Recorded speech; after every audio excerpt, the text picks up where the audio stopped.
Class 12th कल 28 Feb है और कल के दिन आपको 3 चैप्टर्स किसी भी हाल में प्रिपेयर करने ही करने हैं। आज 27 फेब मैंने आपको बोला था कि आप आज रेस्ट करना, बिल्कुल आप रेस्ट ही करो, मैं आपको यहाँ पढ़ाने नहीं आया हूँ। ये छोटी सी वीडियो है जिसमें मैं जो 3 चैप्टर्स कल के लिए बता रखे हैं 28 फेब को, जो आपको 3 चैप्टर्स प्रिपेयर करने हैं, मैट्रिक्स, डिटर्मिनेंट और एलपीपी। 2 चैप्टर पार्ट 1 बुक के हैं और एलपीपी आपका पार्ट 2 बुक का। ये तीनों चैप्टर कल के दिन आपके एकदम परफेक्टली प्रिपेयर हो जाने चाहिए। सर जी आखिर हमें कितने क्वेश्चंस प्रैक्टिस करने हैं? तो मेरे बच्चे इसलिए छोटी सी वीडियो में बना रहा हूं। ये जो क्वेश्चन मैं यहां पे मार्क करके तीनों चैप्टर के लाया हूं, सबसे पहले आप इन क्वेश्चंस को परफेक्ट करेंगे कल के दिन।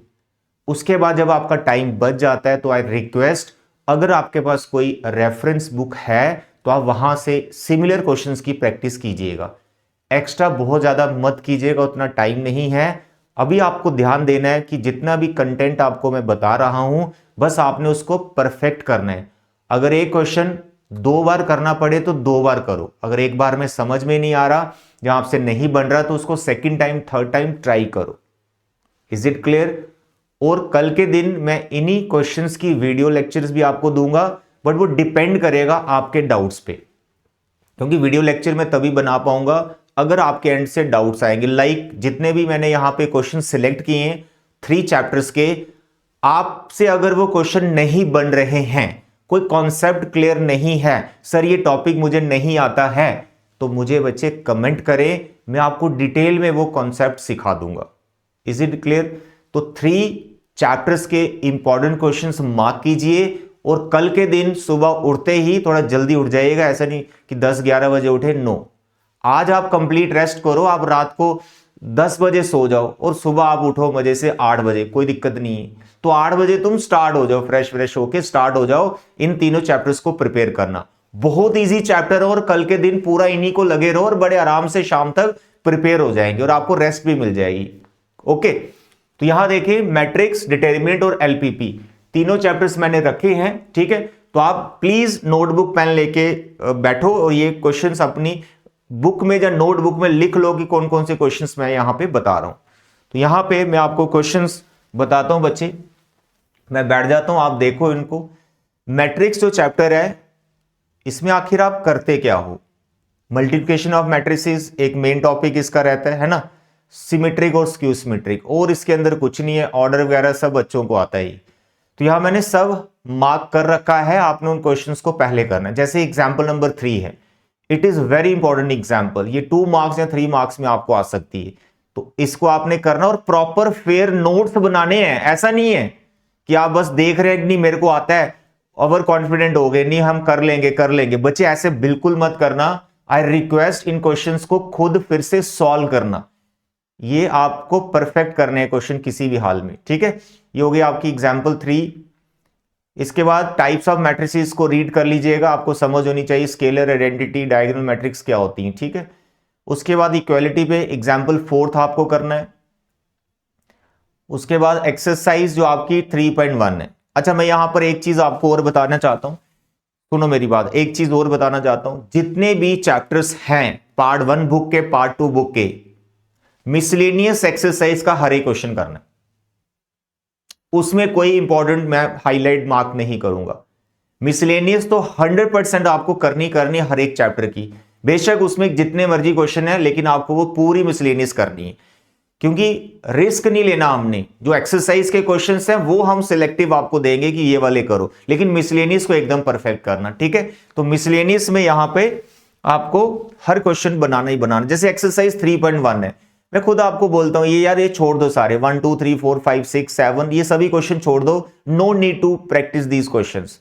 जो 2 एग्जांपल्स मैंने ऊपर मार्क की हैं, अगर वो आती हैं तो ये सभी क्वेश्चंस आपको आ जाते हैं।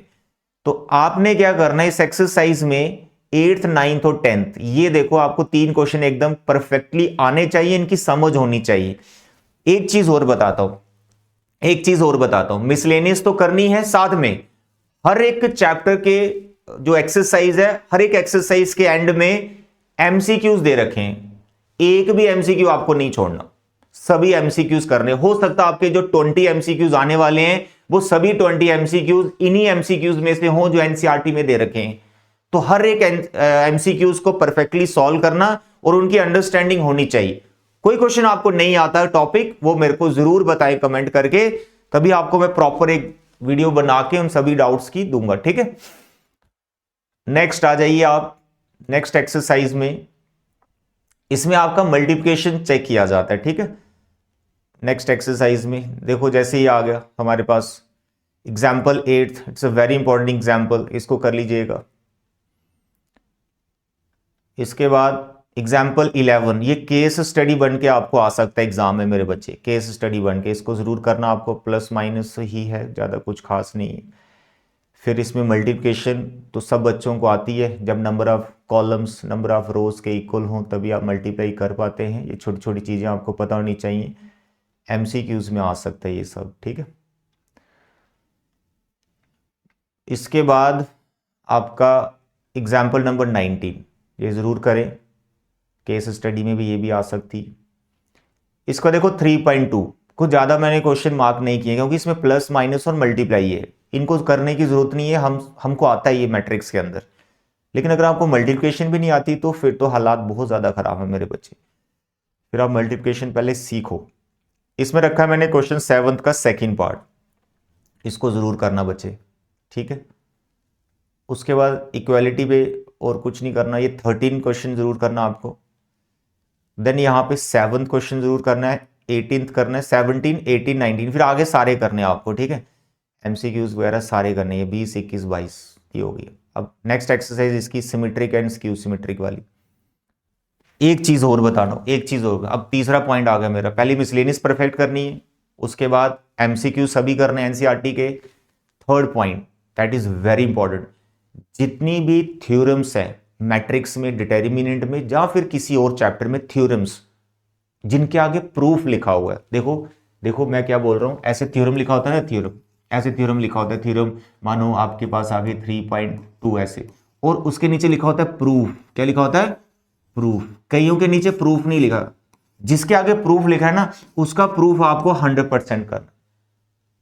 इनमें से कोई ना कोई थ्योरम आ जाएगी एग्जाम में, आपको मैं बता रहा हूं, तो प्रूफ इनका जरूर कीजिएगा जिनके आगे प्रूफ लिखा हुआ। तो 3 पॉइंट बता दी, मिसलेनियस करनी, एमसीक्यूज करने, थ्योरम्स वो जरूर करनी जिनके प्रूफ सिलेबस में। ठीक है, ये सभी थ्योरम्स आपको परफेक्ट करनी है मेरे बच्चे। इसके बाद ये सिमेट्रिक और स्क्यू सिमेट्रिक वाली जो मैट्रिक्स है, देखो यहां मैंने हाईलाइट भी किया, थ्योरम 1 का प्रूफ है, इसको करना, ये क्या है सब समझ में आना चाहिए, नहीं आता तो मुझे बताना। थ्योरम नंबर 2 ये जरूर करना, इसका प्रूफ, कोई एग्जाम्पल मत ले लेना, थ्योरम 2 में बहुत बार बच्चे एग्जाम्पल ले लेते, एग्जाम्पल नहीं लेना, इसका प्रूफ करके बताना इन जनरल।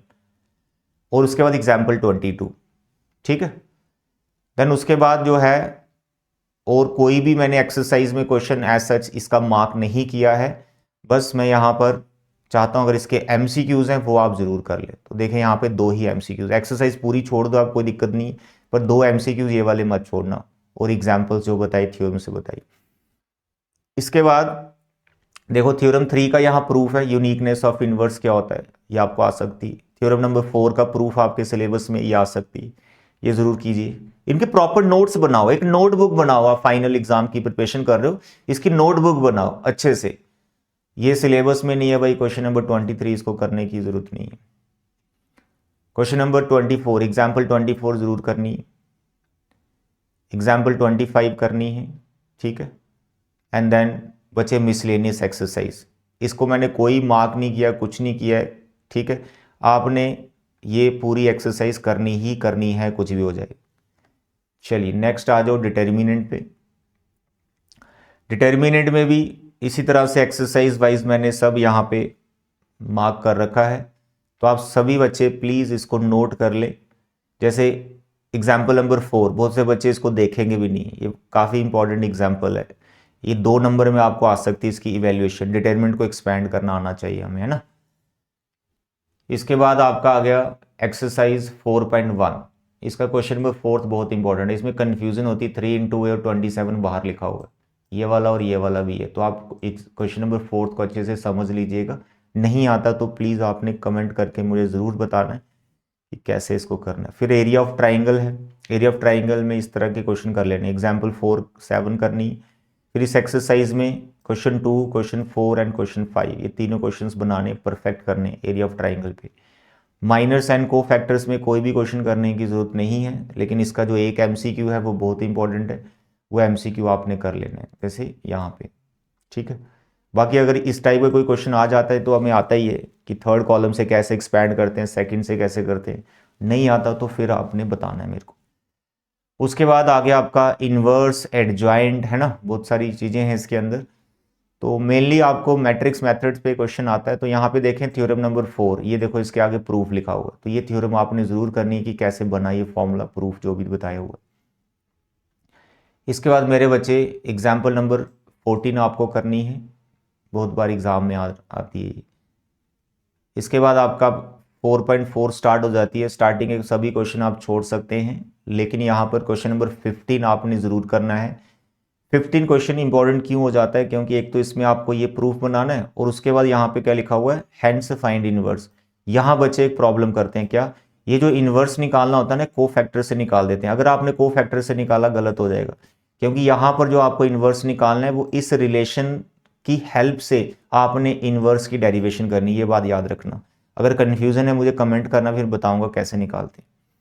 उसका 17 और 18 दो एमसीक्यूज हैं, वेरी इंपॉर्टेंट, इनको कर लेना है। उसके बाद आ गया मैट्रिक्स मेथड, इससे कोई कॉम्प्रोमाइज़ नहीं, हो सके तो जितनी ज़्यादा हो सके प्रैक्टिस करो, लेकिन फिर भी मैंने लिमिटेड क्वेश्चन यहाँ सेलेक्ट किए हैं जो आपको आने ही चाहिए। एक एग्जाम्पल नंबर 18 अभी हाईलाइट कर रहा हूँ। वर्ड प्रॉब्लम तो छोड़नी कोई नहीं, वर्ड प्रॉब्लम तो भाई छोड़नी कोई नहीं, सीबीएसई एप्लीकेशन बेस्ड क्वेश्चन दे रहे हैं। एग्जाम्पल क्वेश्चन नंबर 15 मत छोड़ना इस एक्सरसाइज का, इसमें बड़ा अच्छा कॉन्सेप्ट है, पहले इनवर्स निकालना होता है।